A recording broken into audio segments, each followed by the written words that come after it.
Hey, what's going on, champs? I'm Aaron Deliosa. Welcome to an Immigrant's Life podcast, my podcast about immigrants and immigration and everything in between. Thank you for listening and downloading the show, and thank you for supporting my dad.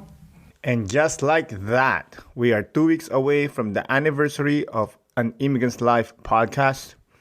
And if you still want a shout out, send me a quick message on Facebook or Instagram at an Immigrant's Life, and I'll try to read the message on the anniversary episode.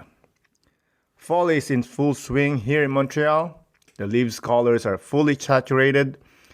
If you're planning to visit Quebec in the near future, you gotta come mid-October because it's the best time for the leaves. I still remember the first time I saw the mountain full of trees while their leaves are so colorful. I just told myself like, yo, do I live in a fairy tale? And it was magical. Speaking of magical, this week's episode is a magical one because our guest this week is an alchemist. She's one of those type of people that carve their own way to reach the goal that they want to achieve. It might take a little bit longer than the norm, but it's more fun. You guys gonna love her. So, without further ado, let's get into the show. Isa, dalawa, tatlo. Our guest today is a writer, an alchemist, and a music enthusiast. Everyone, please welcome Marivii Giminez. Hi, everybody. So nice to be here. Thank you so much for inviting me. As mentioned, I'm actually kind of shy, but I'm a little bit of a writer. I have my projects. I work as a digital marketer for a music and record label called Made with Pencil Crayons. And I work with local bands like Lemon Bucket Orchestra and Balaclava Blues and Battle of Santiago. So I do that social media online. And I'm also just a writer, nothing crazy. Amazing. So before we continue, I want to thank you for coming on. I really do appreciate it. Not a problem. And let's hop into it.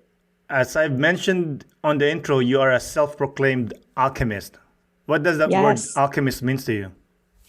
It means to be able to create and to manifest what you want in your life. Alchemists take the materials that are in front of them and create what they can in the best to their ability. So they can take something and create something completely new from it. So for me, for instance, I've never been a really conventional person. I've jumped around a lot in terms of careers. I never took like a very formal way to education. So that's why I like to call myself an alchemist. I've worked, retail. I've worked in the veterinary industry. I've worked HR and administration. So I've bounced around a lot. And then I finally kind of settled in marketing and I've been in it for a long time. So that's why I like to use the word alchemist, because I'm the alchemist of my life, basically. I create what I want out of my life, and I don't like feeling tied down to anything for too long. So I like to kind of create something new and find ways to keep myself and my mind stimulated constantly. So that's why I like using that term. I love it because a Renaissance woman. Yes, definitely. I'm pretty much the same thing.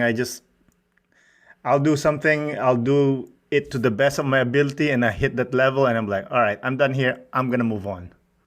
Right. Because there's only so much you can do when you, if you want to do something different, you have to try something different. If you keep doing the same things, you're going to keep getting the same results. Or if you find yourself getting bored with something, find a way to re-stimulate it, find a way to recreate it and get it born again so that you can find that spark and motivation to do it again. So that's why I'm always looking for that extra way to get stimulated mentally. Mm-hmm. But I don't know, this is coming from me personally, is sometimes I look at like people that designate their life to a single thing, a single craft, like a drummer. I've had friends that are drummers since I asked them, when did you start drumming? I was 4 years old. And till now, they're still drumming. Do you find sometimes like, I wish I could just focus on one thing, or is that an issue with you?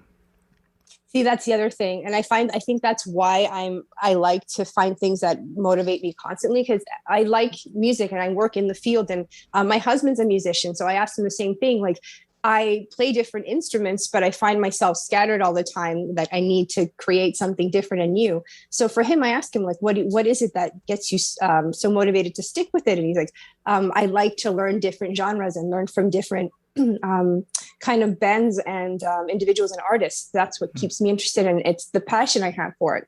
And then I realized my passion is the constant learning and the constant discovery of new things. So I actually think about it a lot, because it can come across as like wishy-washy to some people, that I'm constantly changing what I like to do.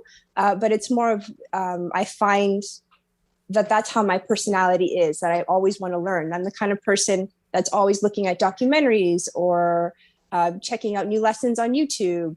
So that's what I like to do. And I find it amazing when, I see someone like a musician, like my husband, that can stick to the one instrument. So I find it fascinating. That's awesome. So quickly, what's your background? That's the question. So I was born in Argentina when I was a year old, and my parents moved to Canada when I was a year old. Sorry, I'm a little nervous. So I'm all over the place. I was born in Argentina, and my parents moved here when I was a year old. So I've been here my whole life. And basically I've had to grow up and see how my parents had to deal with the different things that happen when you move here. And it's not really a subject that I talk to with a lot of people, which is amazing that you reached out to me to want to discuss it. Because when I was very little, my mom got very ill. She got something called rheumatoid arthritis, which is an autoimmune disease that attacks the joints. So at 5, I had to basically grow up very quickly and had to learn how to help them and take care of my mother. And my dad had to basically change careers. He had a good paying job as a mechanic for trucks. And then when my mom fell ill, he had to basically switch his whole career and, get into cleaning different kinds of banks and different locations like that to help with the family. So at a very young age, I was learning how to take care of them, and I was helping them with those different jobs. So that's basically my immigrant story. I basically grew up here, but my parents were always teaching me how it was important to kind of learn more about my culture and how important it was to keep in touch with those parts of the roots of where I am. And for me, because I grew up here, and this is the thing that's always been kind of weird for me, I grew up here, so I feel Canadian. This is all I've ever known. And then when I would meet other people from Argentina. Like, I don't know if you've met people from South America, but it'd be like, oh, you're from Argentina? You don't look it. Where are you from? Where are you from, really? Because for the people who are listening, I'm actually really tanned. So my father, let me backtrack. I'm all over the place. A lot of people from Argentina have European descent. So they're very light-skinned, Italian. You'll always find somebody from there that has somewhere in their family Italian bloodline. So my mother's very light-skinned, Italian looking, like, dark hair. And my father's more my skin tone, from Paraguay. So that was very interesting to me growing up, meeting individuals from Argentina who would say to me, oh, you're from Argentina, you don't look it, you're a lot darker. So I would, as a child, what you do with that is you feel kind of left out and weird about it. But as I got older, I kind of turned it into a joke, like a game, sort of. I would say, oh, I'll give you $20 if you can guess what my background is. And I would get everything from like Trini to Guyanese to everything in between. And eventually I would say, nope, I'm from Argentina. So as I got older, I would turn it into a game. But it was very interesting to me as a child to see it, like, to see people kind of try to put you into a certain bubble because of your skin color. So that was interesting to me. And for me, living here in Canada and learning from like different individuals and listening to their stories, I'm like, well, how does that make me feel? Like, I'm technically an immigrant, but I've lived here my whole life. I feel Canadian. So it's constantly trying to figure out where I fit in society. Like, I can speak a second language, almost a third, with the French, and I can talk to people from Argentina and learn from that part of the world. And at the same time, I have to think about what my imprint is here as a Canadian. So it's always playing that balance of like, taking into consideration where I was born, even though I sometimes don't even feel like I'm from there, but constantly being reminded of it. And then also being proud of being Canadian. And the funny thing is, I was born July 1st. I was born on Canada Day, which is kind of funny. When I was 5, up until that point, I thought the fireworks were for me. And so like my cousin was like, no, they're for Canada, stupid. They're not for you. So like, kind of like when you find out Santa Claus isn't real. At 5, I found out the fireworks weren't for me, but it was pretty funny. I think that's what it is for me. I know it's different for everybody. And because of where you live and what you go through, right, you can see the world in so many different ways. For me right now, I would love to be able to move to another country and feel what it's like to live somewhere else, because I've never known it, which is kind of weird. Like to be an immigrant somewhere other than Canada, that's something I've always kind of thought what that would be like, because I've never experienced it. And my husband, he's moved from Colombia to the States to here. So he keeps telling me like, yes, you want to experience something else, but you don't know what it's like to live somewhere else completely away from your family, away from your culture. And he goes, you've lived here. You're basically a Canadian, even though you immigrated when you were so little. So it's an interesting way to look at it, because again, this is all I've ever known. And yet we're all immigrants in this country, right? Yeah, technically. Yeah, technically. Yeah, So. exactly. I like that. By the way, how's your mom now? Oh, she's doing good. I mean, the treatments have gotten better. She had 2 kneecap surgery replacements. So, she's like thriving. I always kind of add that in there just a little bit so that people can kind of see my background. Like I don't tell a lot of people that little part, but it's something that, is a part of your life that forms you and makes you makes you who you are essentially, right? The different things that you go through, but it depends on how you react or how you take to it. Like I could have just gotten really depressed and I would have been the one to be like, oh, my life sucks. And we all go through that, but I've always with my mom. And I see that a lot with like our culture, Latinos, especially, we're allowed to express our feelings and how we're doing. But it's always like, think about how people back home have it worse than you. We're so lucky to be in Canada. We're so happy. We're so lucky to be here. If I'm tough, you can be tough too. So in our culture, I grew up very much with like, be tough as nails, never show that you're struggling. So that's also very interesting. I think a lot of immigrants and Latino immigrants go through that. Like our parents are so tough for making this move here for us. We need to just be tough too. Yeah. So that's a very interesting topic that I'm seeing come up a lot now, actually on social media. Yeah. A lot of the youth is coming out with that. It's okay to feel like you're not as strong as your parents sometimes, but Yeah, I agree with that. Like, because like you said, adding on what you said, that, they come through hardship. They came here to give us a better life, and then we get our own issues, and then you're judged for not being strong as them, which is not fair. Because as I say to people, it's like everyone has their own crosses to carry. There are bigger crosses and there's small cross for each individual. However, that's your cross. That's heavy for you. If it's small, it's still heavy for you. Try not to compare your cross to the other person.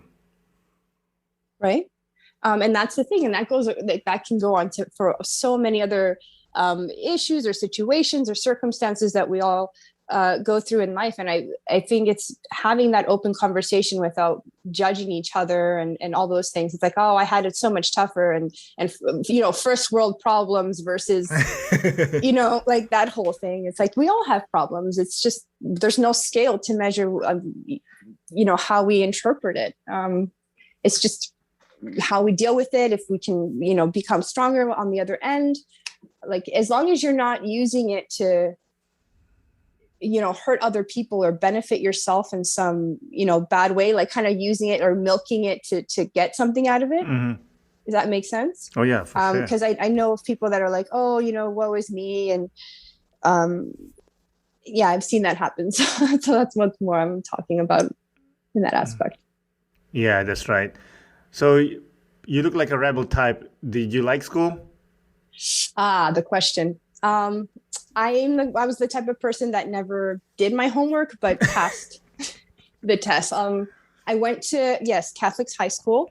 And one time we had to take world religion in grade 11, I remember, in my high school. And I wrote an essay telling them, like, why do we have to always, study something in a specific way, and questioning why I had to write an essay about why God, why Christianity, I can't remember. It was like why Christianity was more prevalent over the other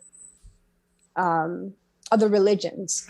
They wanted us to write something like that. And I said, well, we can't be comparing things in that way. I don't feel comfortable writing something that is kind of basically comparing religions, essentially.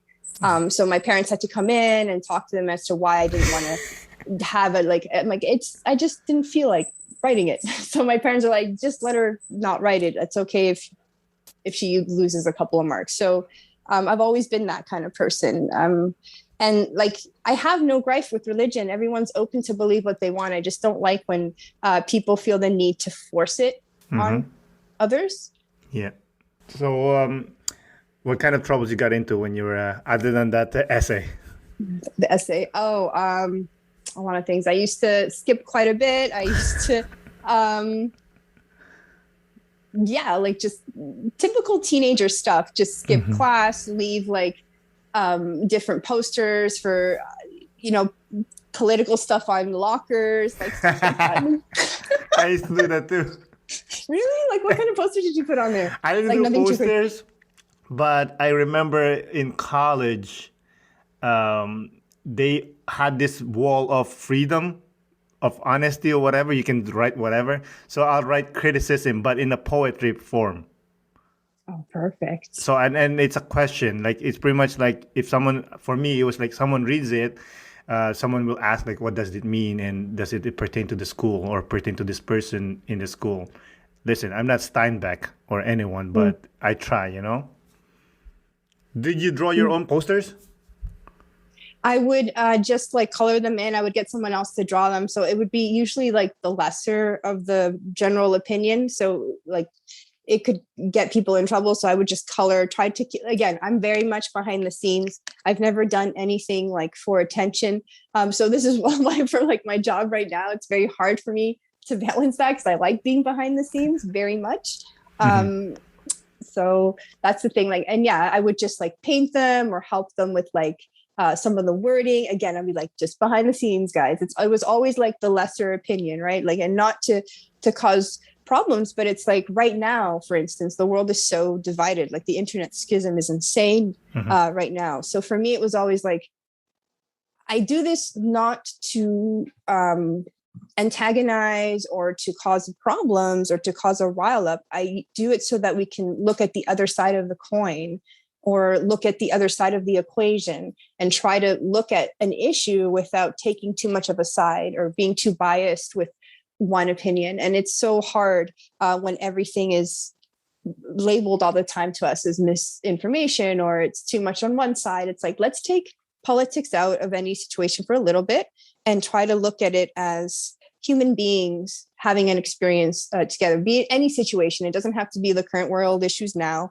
anything, any specific viewpoint. Like take the opinion out of it and see if we can come to some open discussion about basically anything. So that was the point behind doing specific posters. Like I don't want to say specifically what we would say because, this is like way back, and the issues were different, but that was the whole point of it. It wasn't like, I find a lot of the times when we try to stand for something or have a stance for something, it's always comes across as so one-sided and heavily covered with what we think is right. Because that's the thing. Every time there's a stance on something, it doesn't mean somebody's right or wrong. It just, they feel right. And that's with anything.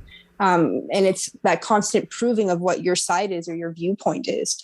So again, it's to trigger that thought in you, to let you think, not trigger emotionally, but start that thought process and then have it so that you're not getting triggered by it, but that you're saying, I never thought of it that way, as opposed to, of immediately having to defend your stance because now you're reading something that's outside of what you've always believed. So that was the reason behind doing little things like that in high school, or those are the kind of ways that I would rebel. Like I never did anything to, against the law or like or steal or anything, but just little things to cause mischief, to just get people thinking. And then that's what I really enjoyed about like social media initially. And then now it's just, that's again goes back to being careful with it, right? Yeah, it becomes too much. Yes. It's anything, it'll be like, I don't know if you know, but back in the days, right, the Bible was in Latin only, right?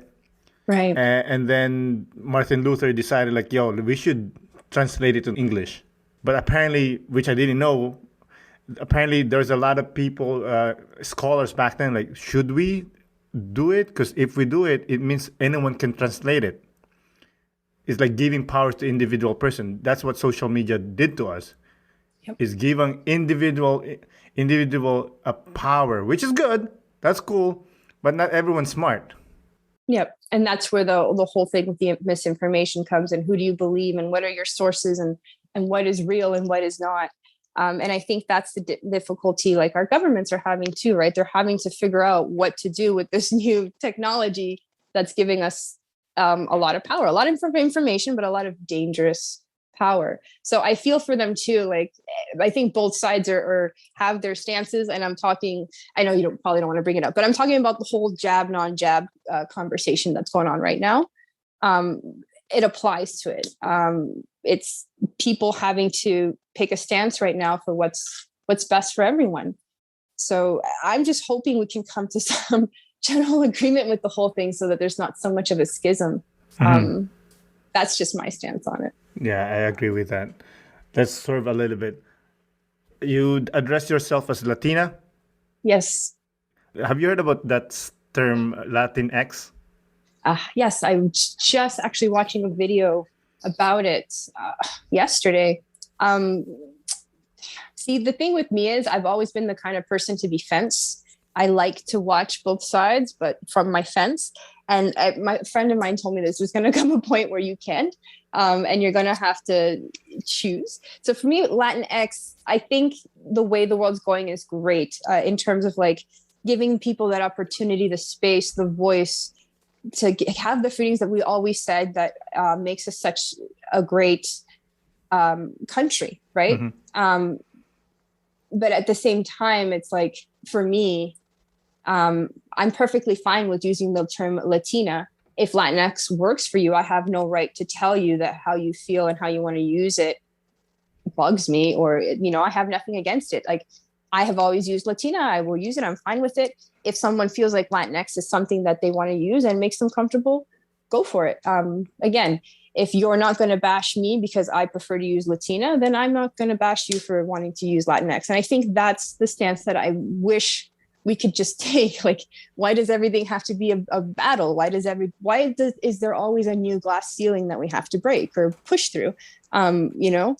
That's just me. No, for sure. I agree. Like, I think it's just live and let live, Yes, there you go. That's it. That was the exact term I was looking for in my head, and I just couldn't. Live and let live. That is the term right there. Yeah, just don't hurt nobody. Right? Just don't take advantage of people. Just do whatever you want to do. You want to worship the sun or a plant? Hey, man, be happy. Just don't come to me like, yo, by the way, this is awesome. You suck. Like, don't do that to me. Right? Don't say that. It's like, you got to do it with this plant, man. It's the plant or nothing. It's like, no, I want to check out other things too. Exactly. So that's the thing. Let live and let live. So that's the only thing. Like, not everybody thinks the same way. And here's the thing, like, there are people, and I know I hate to bring this back up, but there are people who, let's say, I'm going to go back to COVID, got the vaccine, but aren't bashing on the ones who don't want to get it. They are entitled to choose what they want to do. Will they have to follow different things for the rules for the ones who aren't vaccinated? Yes, but that's their choice. You have no right as a human being to make them feel bad because they don't want to do it.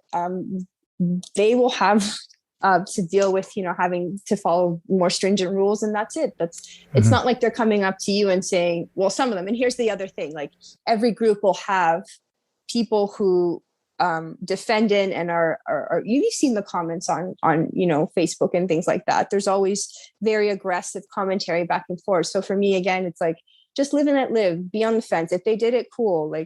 But I get it. People are just getting antsy. We want to go back to our lives. Exactly.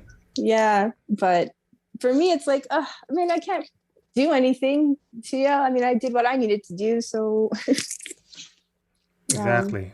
So yeah, let's talk about music. Yes, let's do that. Yeah. Sorry. I keep going back to the COVID thing. Oh, good. So you said you work for the music industry? Yes, I do. So it's actually pretty funny. I've been around with them for like a year in September now. I was just kind of jumping around doing freelance digital marketing for a bit. And then I saw the posting for Made with Pencil Crayons and I worked with them. So like I said, I helped bands with their socials, but I'm trying to shift out of that and get into just kind of booking and coordination.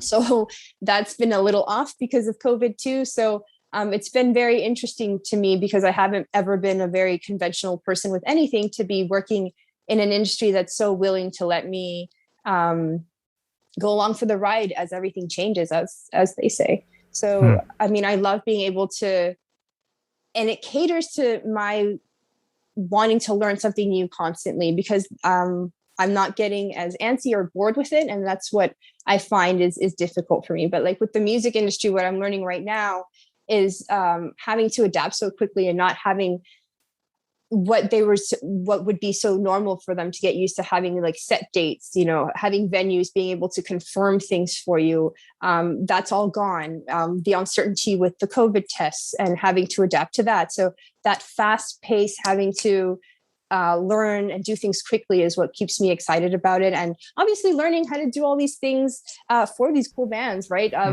As things change. So that's basically what I do. I wish I could share more about the cool stuff that we do, but because of COVID, all that's kind of like subdued quite a bit. So, what I do is I'm starting to want to collaborate with some of these different bands on a more music level. But it's getting together with the restrictions. That's been like really tough on us. So what's cool is the whole thing of virtual and live streaming. I don't know, what do you feel about that? Are you digging what bands are doing with live streaming, or do you think it's been like? Not really. You need that energy, You need that experience. Being in a place with so much people screaming and yelling and singing with the band. And that's much important. And what's your opinion about bands demanding audiences vaccine passport or COVID test? That they're put in a tough spot. So I think they're just doing what they need to do to do their jobs. That's essentially what everyone's doing. They're all just trying to find solutions to how we can still do what we love, get back into music, but do it safely, because you can't please everybody, but you're trying to. Unfortunately, it is what it is. If you're going to force them to do it, well, is it because of the band? Is it your management forcing you to do that? Is it the venue? Is it a combination of everything? Yeah. You have things available to you if you want to see them. But if it's enforced, then I don't know. That's different for me. I'm totally for being open and self-aware. It's like, it's so tough to say, I don't agree with enforcing something and not being labeled, selfish, or, don't you care about the well-being of everybody? Well, I feel like well-being is one thing, but enforcing something is another, but that's a whole other thing. So again, I just think they're doing what's best for the industry, really. And we just have to try and do what will help everyone. Of course.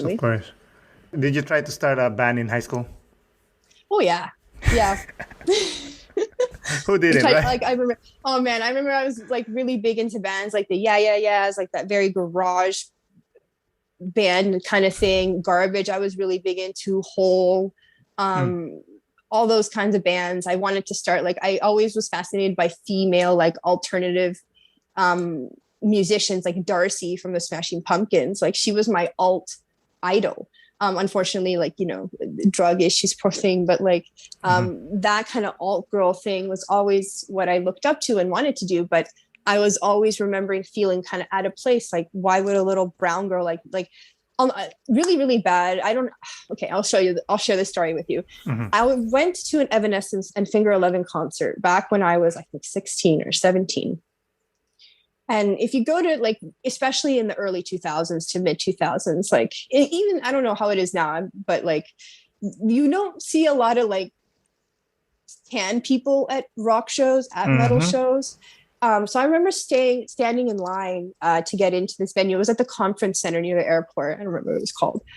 And I was standing in line, and there was this girl, you know, all gothed up and just staring at me from head to toe, And she's just a kid now. Like, I realized, like, you don't know any better. But she's like, what are you doing here? You don't belong here. Why don't you go to a Sean Paul concert? I think that's what it was. Who was popular? It's not Sean Paul. Yeah. She goes, don't you belong at like a Sean Paul show? What are you doing here? And dude, yeah, I swear to you, just like that, blatant, I was like, I didn't know music had a specific, you know, skin color, culture, or, you know, and she was just a kid. I brushed it off, but I was just shocked at the blatantness of that. So it was like, whatever. I was always into those things, and I never could fully like start the band because I was always so shy. Again, it goes back to like being like the shy one. So now that I'm in it and working around it, and now that I'm older and have been exposed to so many things, I'm getting that I'm not so shy anymore. Or if I do sing or do anything, I do it in private. And then if I want to, I'll show it to somebody. But I've always been a very private person. I do sing. And if like, I wouldn't even sing in front of my husband. When he did catch me singing one time, it's because I didn't hear him come home. And he was like recording it with his phone. And I was like, oh my goodness, why would you do that? So can you talk about what you do in the music industry? Perfect. So I got in again as digital marketing. So I help bands like Lemon Bucket and very local folk bands with their social. So I do their communications, and I've been learning a lot lately about the grant process. So if there are musicians that are interested in figuring out how the government can help them with, you know, getting funded for projects, I help with that. So I do all sweet. Yeah, the nitty gritty about, you know, granting and what's needed. What does the government look for? How does it work? Because I don't think a lot of musicians know, but especially independent ones, if they have projects that are of a certain like a cultural impact, they can get a certain amount of funding from the government. So that's what I work with. So how do you get the grant? Well, it all depends on the grant. So if you like, you know, we have to go to the Ontario Arts Council and all those different kind of denominations of organizations that help with these things. So, for instance, this past year they came out with like a digitally inclined grant that'll help artists that have been out of work but want to, let's say, do a stream on Twitch, for instance. Explain to us why and how you're going to, you know, stream to Twitch. How is this going to help the industry? How are you going to do it? Who are you going to hire to help you with this? And then you have to go in and tell them, you know, how you're going to break down the money and where's the money going to go, who you're going to pay and how. So that's why artists never do it, because that takes time. You need to have an accountant. You need to have a PR person. You need to have your marketing department. And no artist has the time, the energy to have to go hunt all these down. So that's why organizations like ours do all that work for you and then do all the research. All you have to do, all the artists have to do really is supply us with their marketing material and their content. And then we, you know, organize it out for us, plan it out for them, and submit the grants, essentially. So pretty much the artists create the art and you do the grant work. The heavy lifting. Exactly. Yes. Yeah. I like all that. that fun But stuff. that's amazing that you mentioned it, because I'd never heard of this ever. Yeah, because it's not something that's typically done a lot. And like, for instance, you know, Nomadic Massive, I work with Montreal's Nomadic Massive. They're really cool. So we help them with things like that. So yeah, it's not something that's often like talked about, because it's something that's like such a there's so many loopholes that like, there's so many things that you have to cover, so many boxes that you have to check. And by the time that you find out everything that you need, the deadline's already here. And again, artists, they just want to, create music, create art. Like, who's got time for paperwork? You know what I mean? They don't even have the brain for it. It's too much. It's too not much. a knock on them. It's just like, they're focused on art. Art, yeah. It's not the selling of it, or even like being a marketer of it. Not all. Obviously, so there are some musicians that are good marketers, but come on, like maybe like 1 out of 1,000. Right. Yeah. Because music, art is so subjective. So that's what's making marketing it so difficult, because you don't want to, it's not something that you want to shove down people's throats. They either like it or they don't. So it's always finding that balance, as like for me as a marketer, and why, it's so funny. And I'm going to probably get shot in the foot for saying it, but like I work in it. I secretly despise like social a little bit, because it's like such a numbers game all the time. It's like, it's like, oh, and I YouTube is really bad for this. They changed their like dashboard. If you log in, the first thing you see, and that is constantly being fed at the artist or the content creator, is, oh, you're X% lower or X% higher than, this person, create more content like this. Which I don't like. It's toxic for the content creators. Is why you're seeing so many YouTubers so stressed out. When you're constantly being told what's popular and that you're not at that level, that you're not popular like these people that are trending, it does things, and it changes the quality of the kind of art and music and stuff that we want. So that's always been my gripe with the industry that is digital. I'm in it. I'm fortunate. I'm happy to have my job. I mean, 10 years ago, it didn't exist, but I can also see the parts of it that are toxic, and why a lot of people that are in these social media, like account management roles, have a tough time with it. It's always just a numbers game, and it's like, it's always about the money. Always about the money and the numbers now, the followers, the views, and it gets like, I'm in it, and I tell them like, I'm not in it to make a lot of money. I'm in it because I like being around musicians, learning about their art, vicariously just being an artist with you. Because, I never had the balls to come out and perform because I have really bad performance anxiety. I'll do it alone. And I've slowly started to do it with a camera so that I can look at myself. But, I'm very happy that I've been there for a year and they've given me the confidence to slowly start doing that. But again, it comes to them like, are we going to focus on the numbers and be marketing music and artists and stuff that uplifts us as just another t-shirt? Or are we really going to show what is important to people just because we have a voice and want to say it through art? I guess that's been always the eternal conversation when it comes to music. I mean, back in the day, it was record labels and, selling out to, be on top 40 and be on the Billboard. And nowadays it's views on YouTube, and every artist, it's not just your music. You have a merch shop, or your social media has become your product merch center. So that was always my gripe with it. But as long as, we have people who appreciate music, then we can keep doing what we're doing. Yeah, that's in the end. It's all about the audience anyway, the fans. Absolutely. It's about being in front of them. It could be 5. It could be 5,000.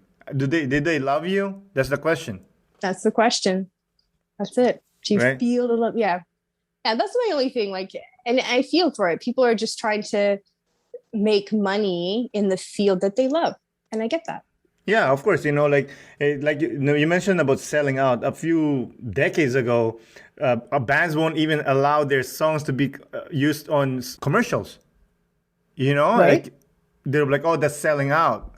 And then now every band wants to be on a commercial, almost all of them, because that's money. And yes, like you said earlier, it's the balance, right? It's the art and the business. You need money to continue making art and better art, right? But you need the art to feed the money. Yep. Like it's vice versa. You just have to find your way and be good at it. Saying it like, for me, like in person, I have friends that are marketers, and they're like, oh, why don't you do a video? Why don't you do this? Why don't you put reels? And I'll be like, because that's not me. It's not, if I do it, I won't feel comfortable. It's not my thing. You said it. And that's my moral dilemma right now. Because, being in this industry, working where I am, it's what I've always wanted. Mm. But marketing, that's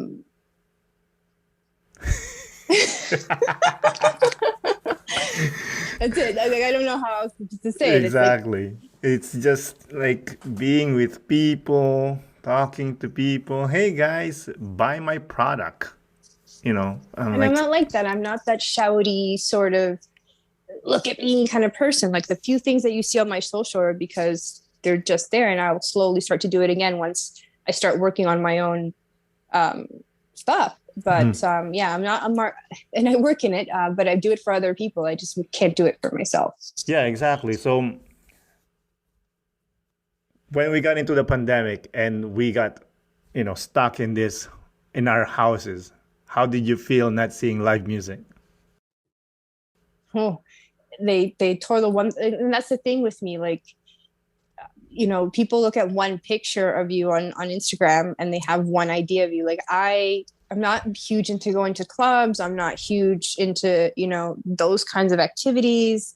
I go to concerts, I go to a lounge or a bar, and I go to the movies. Those are the things that I like to do for fun, aside from being like, as long as I'm around musicians, I'm happy. So when they took that away from me, it was a big hit, because I really don't like doing much outside from reading or like writing, right? What I do write is like just lyrical poems. So I'll use something like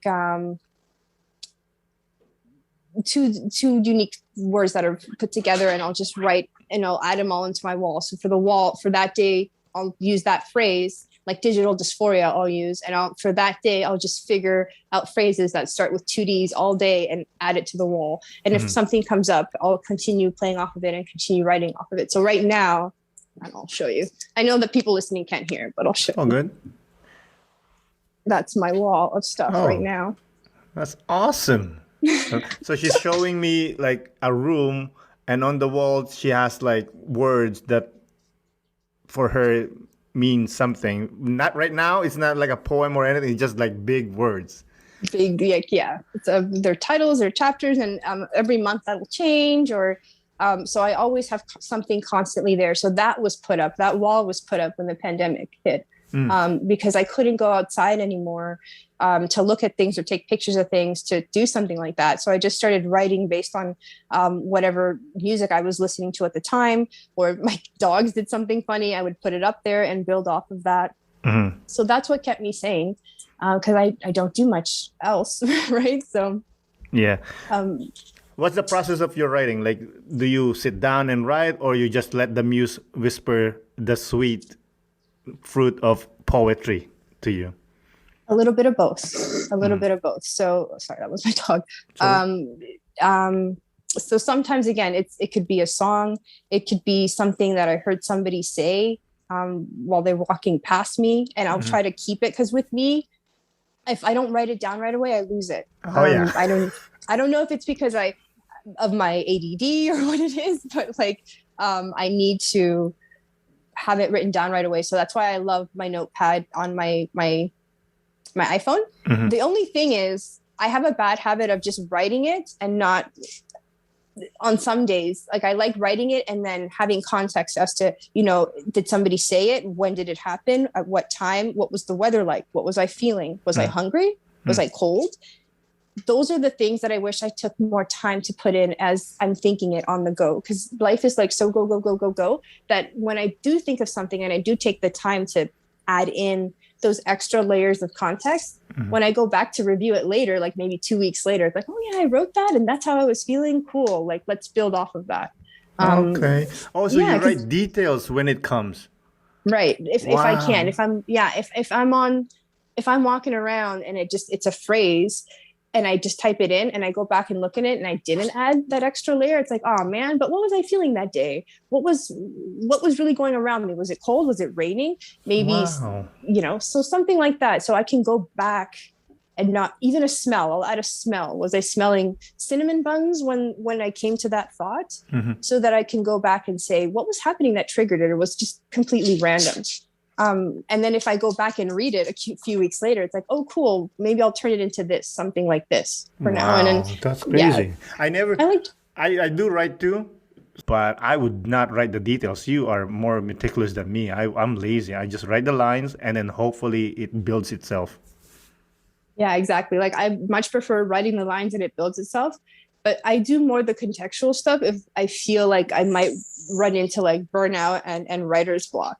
So I do that for myself to put me back in that spot so that maybe I can relive what I was going through when that came to mind, so that I can retrace it and build off of it that way. So that's what I find helps me. Yeah. Because the writer's block is unbearable sometimes. And it's just the flashing, blinking light, like cursor. It's like, I do miss physically writing. I find now that because I'm so digital and I type, my hand cramps when I try to physically write for a long time. Whereas before I could physically write for so long. And now it's like, oh, my hand is cramping. Type. Yeah. Same here. I like the romantic idea of writing it by hand, but then you write, I don't know, maybe 10 lines and I'm like, okay, dude, it's killing me right now. It's killing me. We're good. Let me type it. Or what I usually do is I record my voice. If it comes, I record it. You mentioned that your husband is a musician. Do you write lyrics for him or? No. He's a drummer, but he's an extreme metal drummer. So it's like very heavy, like double bass. That's awesome. Right. Yeah. He's like really into extreme metal, like bands like Cradle of Filth and those kinds of things, like really heavy stuff. So like I typically just write poetry for myself, and if people want to read it, cool. But I do art and I do music because I love to do it. Even in this industry, like I work in it not to make a lot of money, but just because I love to do it, and because life is so short. Like I've never been one to like, go to school, do this until you're this age. The most conventional thing like I did was get married. And I always said I would never get married. But I did. I got married. And that was like the only conventional thing I've really done. In terms of school and stuff, I've just kind of bounced around, and everything I've basically learned is because people, like for instance, the digital marketing agency, I got hired there as a writer, as a content writer and a blog writer. And I got hired there making $15 an hour, like nothing, right? I'm not nothing, but considered to what most writers, want to get paid like $20, $25 an hour to write sometimes. I was like, yeah, I'll take it, whatever, for experience. And that's another thing, like I'm finding people like just turn things down right away because they don't, sometimes you have to pay your dues and work your way up. And that's what I did. I was there for about a year, making that amount of money, just writing. And they saw that I had a desire for more, and they just kept training me. And then they paid for my schooling for digital marketing, and they helped me get all these certifications. So, I spent a year just writing blogs for different websites. And I did marketing for Sokoloff Lawyers for a long time, for like a good 3 years, after I did all that stuff. So for me, it's always been just able to kind of blend and take my skills hands-on and apply them like that. So for me, I take that same thing in writing. I've just bounced around a lot. Crazy. Wow, that's crazy. Yeah, sorry, go ahead. Go ahead. Sorry, I was gonna say, like, when you write, do you put your Latina flavor in there? It depends. Like sometimes, and it's funny, like it's hard for me around other Latinos because they don't feel like I'm really Latina because I'm from Argentina. So that's always been the other thing. So not only do I not look RG, I call it RG, Argentina, but I'm not Latina enough because they're viewer-centric. So yeah, I heard there's like a friction between Latinos or Latinas that are like Argentinas are more like uppity up. Is this true? Yeah, that's I don't know. Sometimes it's some not to generalize, but they do say us that way. There's this joke that says, my dad used to tell me, he goes, a kitten or a cat from Argentina will look itself in the mirror and see a lion. They have that pride. Yes, that pride, that very patriotic, but so stuff like that. But yeah, I try to add what I do try to add about my culture is that it's changing now, but it's that Argentina's always had like a sort of a race not issue, but like it's always been like that, a little bit like that, I guess, in a way, because they're, again, very Eurocentric. So it's always been that issue with skin color from them. But I think it's just perception, and that's changing. So I think that's, again, going back to how I was growing up and feeling that way. Like my mother always stood up for me and kind of defended this, like, don't let any of that ever get to you. You were born there and you just look a little different. Or I would joke and say, oh, I was just left in the bun. The bun was left in the oven a little longer or whatever, right? So things like that. So like, I think that's what always deterred me from wanting to say, yes, I'm from Argentina, because I always got that sort of answer. Like, are you really Latino though? So for me, when I add anything having to do with my country, it talks about, that feeling of wishing I could be there and learning more about it outside from what the people here have taught me about it. When I was 18, I was going to go there and study. I wanted to go to university there because university in Argentina is free. You don't pay tuition, kind of like Germany. My dad's like, yeah, right, you're 18 and you're going to let you go to Argentina by yourself. You're crazy. Have you ever been back to visit? No, I haven't. Every time I want to go back, there's something that happens and I can't go, unfortunately. And then COVID hits, but I have been wanting to go back. I mean, I did go to Spain in February of 2020, right before everything shut down. Literally a week after we got back, we were all in lockdown. Had we stayed there a little longer, we would have been stuck in Spain. Oh, wow. My husband and I. It's not a bad place to be stuck in. Not a bad place to be stuck. And no, we were in the Canary Islands too, Lanzarote. Ooh, that's beautiful there. Cool. Beautiful. Did you guys plan that? Was there family there? Yeah. So he has family there. His aunt lived on the island. And it was so funny because I was so tempted to move there. And that's where we got the whole immigration conversation happening. Like, oh, yes, it all looks nice when you're traveling and you're a tourist. But when you live there, it's something different. So yeah. I would have loved to stay there for a bit. Have you wanted to check out any other places? I like what your husband said, because I have a friend. She actually came on the podcast, and she lived in Hawaii. Awesome. Right, and she even said it. She said, "I got sick of Hawaii. I had to leave." Really? Yeah. Is it because it's the island and you can't move anywhere else? Because that's what people usually tell me. Well, it's like in anything, you get used to something and you lose the appreciation of it, right? That's the word. And then she left because she's Brazilian. She went back to Brazil, and like in a few weeks, she's like, "Why did I leave? I need to go back." Did you go back? Is she still in Brazil? No, she moved to California now. Oh, nice. Yeah. So that, but it is hard to move. It is hard. It's easy for us to say like, oh, I want to move. But then you move and where's my family? Where's my comfort? Like being, like you said, you're Canadian, really, right? You have to restart, right? Yeah. And start your roots, make friends. I mean, I'm sure it's going to be easy for you to make friends. You seem like a positive person, but it's still a restart in the end.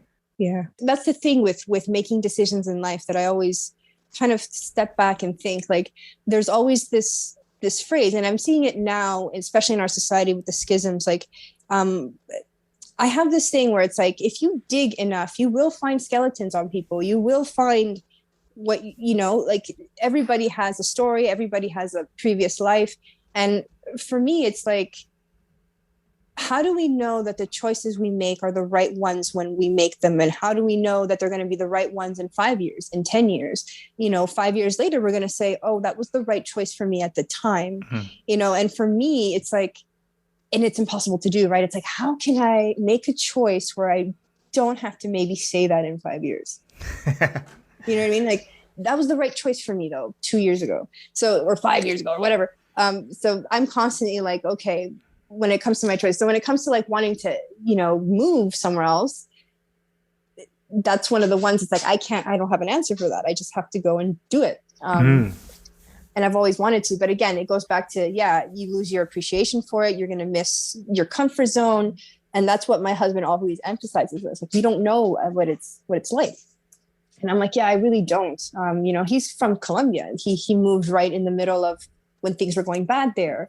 And, having to go to the States and living a life when you don't have papers and, that fear of like, they're going to kick us out here at any minute. He's like, you have no idea what that's like. And I'm like, yeah, you're right. I don't.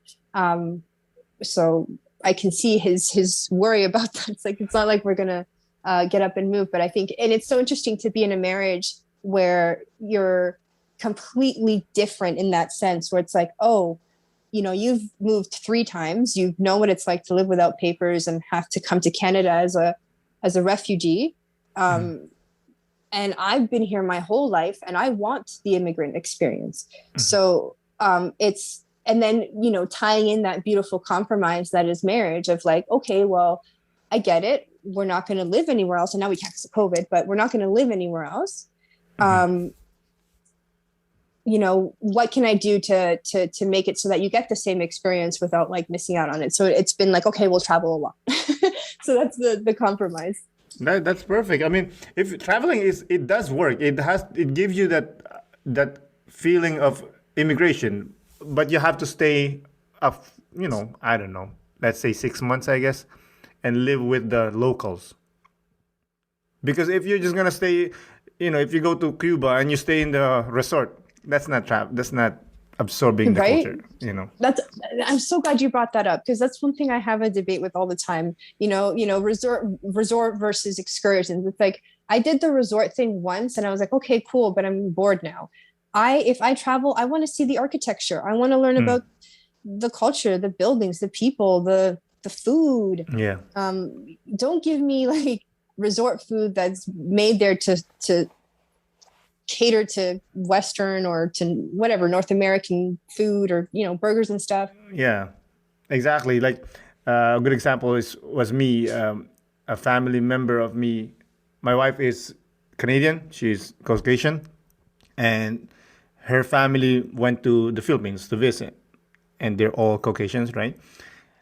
And they experienced Philippines. They did, but when I went home, because I'm a local, I went home. I brought my kids with me. They experienced Philippines. They were in the slums. They were experiencing playing with kids that are poor. So when we all both came back home, it was a different experience. Like you said, their experience was more of like a resort experience, rather than my kids' experience was like, oh yeah, we played in the slums. We played with the kids that are, dirty and poor, and they love it. They actually loved it.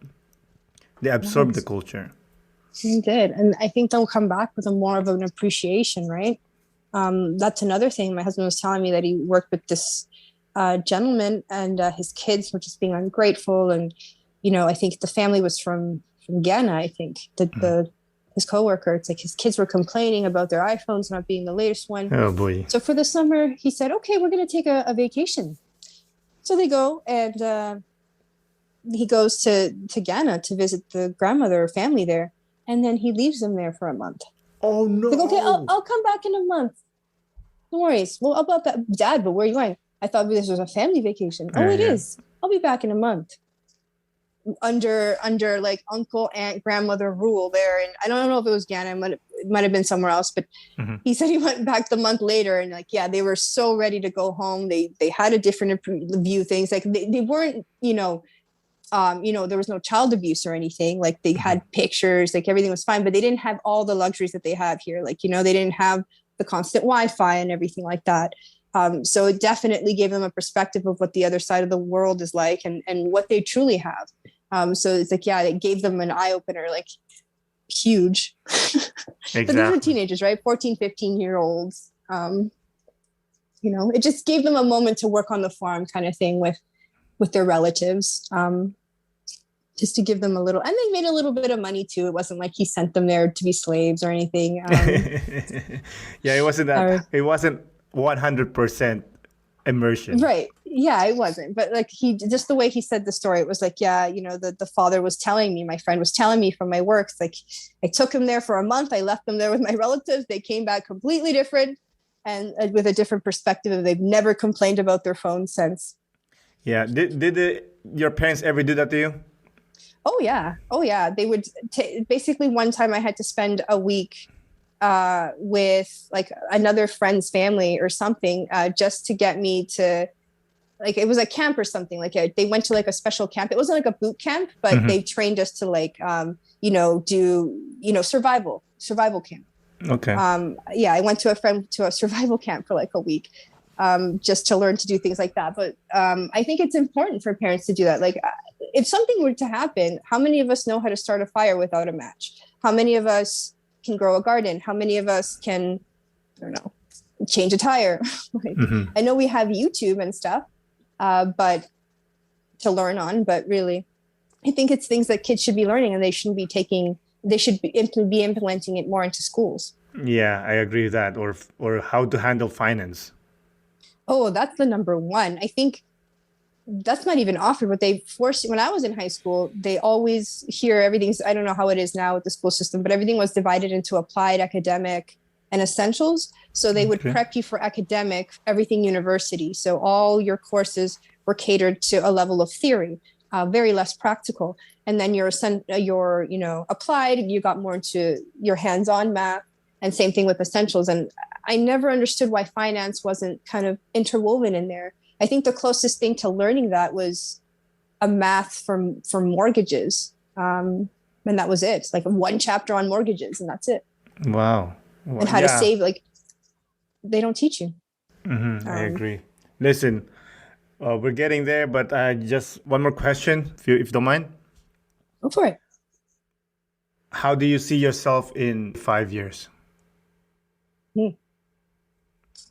I see myself hopefully still in the music industry, hopefully still working with artists and musicians, hopefully not in a marketing way, but more on a like one-to-one consulting way. And I see myself hopefully being more brave and more out there and not so behind the scenes as much as I love it. Hopefully be able to be more confident and out there. You got it. You just have to take that leap. It sucks and it's scary. It is. But it's the right thing. It is the right thing, right? Right. That's why it's scary. Yeah, I think so. You're absolutely right. But yeah, that's where I see myself. I mean, just trying to live my best life, trying not to get too dug up in the politics of everything in the world right now, and just try to be in music and see where it takes us. That's awesome. Marivii, thank you for spending your morning with me. I really do appreciate this. Is a fun conversation. I'm glad. Sorry if I was like I call myself an awkward turtle, but I really enjoyed this. It's so nice to talk or speak with someone that's offering this as a platform to everyone. So I really appreciate the invite. Thank you. Thank you. Have a good day. You too. Take care. Bye. Bye. Thank you again, Marivii, for coming on the podcast. I really do appreciate it. Thank you, listeners, for listening. This is Aaron Del Llosa for An Immigrant's Life. I'll see you guys later.